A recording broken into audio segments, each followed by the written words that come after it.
बहुत समय पहले की बात है। एक विशाल जंगल था जिसका नाम था सुंदरवन।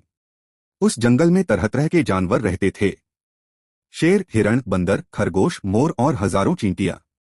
उसी जंगल में एक बहुत बड़ा हाथी रहता था जिसका नाम था मोती। मोती जितना ताकतवर था उतना ही घमंडी भी।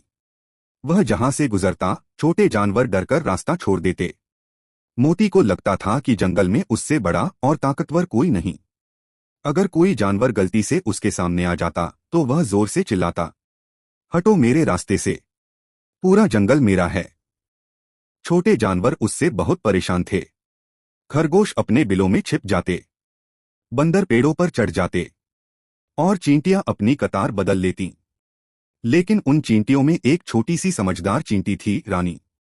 रानी बाकी चींटियों से अलग थी। वह हमेशा कहती, ताकत बड़ी नहीं होती, अक्ल और एकता सबसे बड़ी ताकत होती है। एक दिन दोपहर की तेज गर्मी में मोती नदी की तरफ जा रहा था। रास्ते में उसे चींटियों की लंबी कतार दिखाई दी। चींटियां मेहनत से अपने खाने के दाने उठा रही थीं। मोती हंस पड़ा, हाँ हाँ हाँ, इतनी छोटी जान और इतना भारी दाना। उसने मजाक उड़ाते हुए जोर से पैर पटका। कई चींटियां दूर जा गिरीं। कुछ के दाने पानी में बह गए। छोटी चींटी रानी गुस्से में बोली, मोती, दूसरों की मेहनत का मजाक मत उड़ाओ। मोती जोर जोर से हंसने लगा, तुम, एक छोटी सी चींटी मुझे सिखाएगी। फिर वह आगे बढ़ गया। उस रात चींटियों की सभा हुई। सभी चींटियां डरी हुई थीं। मोती बहुत ताकतवर है, हम उसका सामना नहीं कर सकते। लेकिन रानी शांत थी। हर ताकतवर को अपनी ताकत पर घमंड नहीं करना चाहिए, उसे सबक सिखाना जरूरी है। कुछ दिनों बाद जंगल में भयंकर सूखा पड़ गया। नदी का पानी कम होने लगा। तालाब सूख गए। सभी जानवर परेशान थे। मोती रोज दूर नदी से पानी पीकर लौट आता, लेकिन छोटे जानवरों के लिए इतना दूर जाना मुश्किल था। एक दिन खरगोश ने हाथ जोड़कर कहा, मोती भाई, क्या आप हमारे लिए थोड़ा पानी ला सकते हैं? मोती ने घमंड से कहा, मैं कोई नौकर नहीं हूं। बेचारा खरगोश उदास होकर लौट गया। ये सब देखकर चींटी रानी को बहुत दुख हुआ। उसने तय किया कि अब मोती को बदलना ही पड़ेगा। अगले दिन दोपहर में मोती एक बड़े बरगद के पेड़ के नीचे सो रहा था। रानी ने अपनी सेना को बुलाया, आज समय आ गया है। सैकड़ों चींटियां धीरे धीरे मोती की सूंड के पास पहुंची। फिर सब एक साथ उसकी सूंड के अंदर घुस गईं। अचानक मोती दर्द से चिल्ला उठा। वह इधर उधर भागने लगा। कभी पेड़ से सिर टकराता, कभी मिट्टी में लोटता, लेकिन दर्द कम नहीं हो रहा था। चींटियां लगातार काट रही थीं।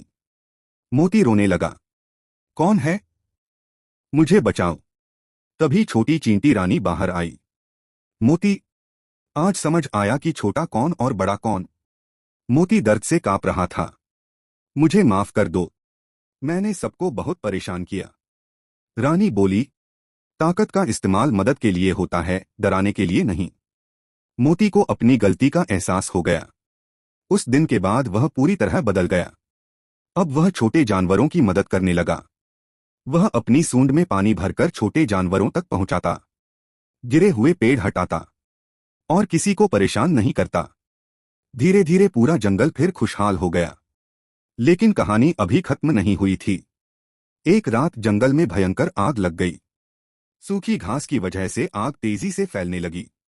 सभी जानवर डरकर भागने लगे। खरगोश चिल्ला रहे थे, पक्षी आसमान में उड़ रहे थे। चींटियों का पूरा घर खतरे में था। छोटी चींटी रानी अपने साथियों को बचाने की कोशिश कर रही थी। तभी मोती वहां पहुंचा। उसने देखा कि चींटियां आग में फंसी हुई हैं। मोती तुरंत नदी की तरफ भागा। वह अपनी सूंड में पानी भर भर कर लाने लगा, बार बार। पूरी रात उसने मेहनत की। आखिरकार आग बुझ गई। चींटियों की जान बच गई। रानी की आंखों में आंसू आ गए।